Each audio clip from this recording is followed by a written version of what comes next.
have you always wanted to write a book about a castle? And then how did you start thinking about what would this castle specifically be like? Well, so a fun thing for me with this book is that I am in fact interested in castles. And so when I visit places that have them, I always take tours and things like that. But I've never written a medieval novel, I think because of the limitations, just the differences of the time period and what stories can be told. So it was very fun to kind of have the best of both worlds and to have the Regency atmosphere and technology, but also have an older castle. So yeah, I got to use some old research for a new book. Yeah. And was something like the Whispering Wall, did you invent that or is that something you've encountered? So it's a mix of a couple different things. Without spoiling the later thing in the book, I will say whispering walls have existed for a long time. But also, in addition to how Stephen is using the interior of the wall, for centuries as well, we've had the acoustics where you could whisper on one side of a large chamber and hear it clearly on the other side, but not in the middle, things like that. So that kind of technology did exist, although most people would not have known how to employ it. Got it. I've done that at Grand Central Station, so I know what Yeah, you're talking yeah. about. And so there's so much physical comedy, but also physical beats in this scene, and it sounds like throughout the story about, weapons that she's using, levers and bells and machines. Like, is that something that you hold clearly in your head from the get-go, or do you have to like sit down and brainstorm, okay, I want this machine to do this, and if it's doing that, this has to happen. Like, how do you go about creating that physical element? Well, so when it comes to his Rube Goldberg machines, I do kind of make those up on the fly. I just kind of try and think what's funny, what would be the most ridiculous thing that he can do in this moment. There's a line later in the story that's something like, I didn't know adding milk to tea could be both time consuming and deadly until I met you. And that is how he lives his life. Everything is just way more than necessary.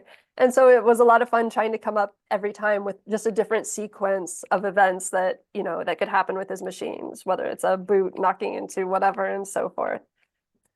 And then just also trying to think of, like what doesn't need a machine. And so what kind of machine would he build to do that Yeah. function? I'm thinking right now of Chitty Chitty Bang Bang. Have you ever seen that? Yeah, Yes, with like the egg machine and like the haircut machine. That exactly. that's the visual I have right now.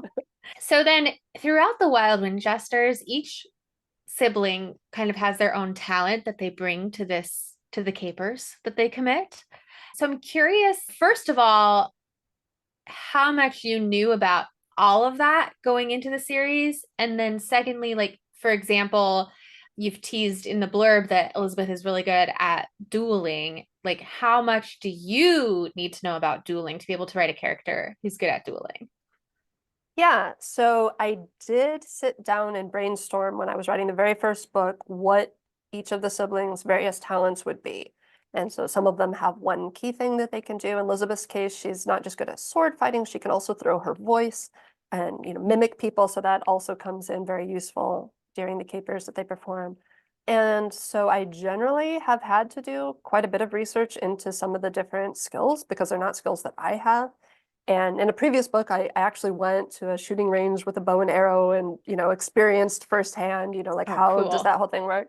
And it went badly enough that I did not sign up for fencing lessons. Not my Learned thing. that lesson. Yeah. Yeah, I totally bruised my arm with the bow and I'm not good at it. Oh no. Um, yeah, but I have a lot more respect now for archers. Like I learned about that. And I do have friends that do fencing for whom I can ask questions. And this book specifically, she's not always fencing in the way that you would if you were doing so professionally and following rules. She has to very much defend herself against someone who's not fighting fair. So there's a little bit more flexibility in that way too when it comes to the fight scenes. Yeah, that's awesome. So, do you find that you have an idea, research it, write it? Do you constantly do research and that informs your ideas? Is it a combination? How do you approach that? So it's a little bit of a combination. If I have an idea, but it's about something that I'm completely clueless about, then I probably will stop and research it and make sure that it's viable first.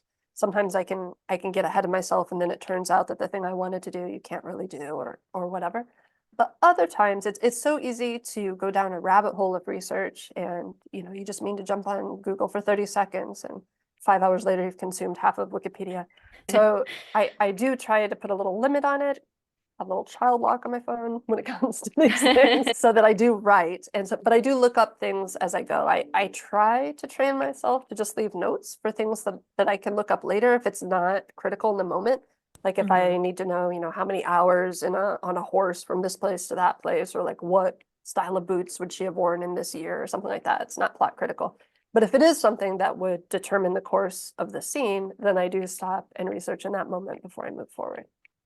Yeah, that makes sense. I also leave brackets for myself. I'm like, deal with this later. Exactly. So I am curious, you have been writing for a while now. You have a big body of work.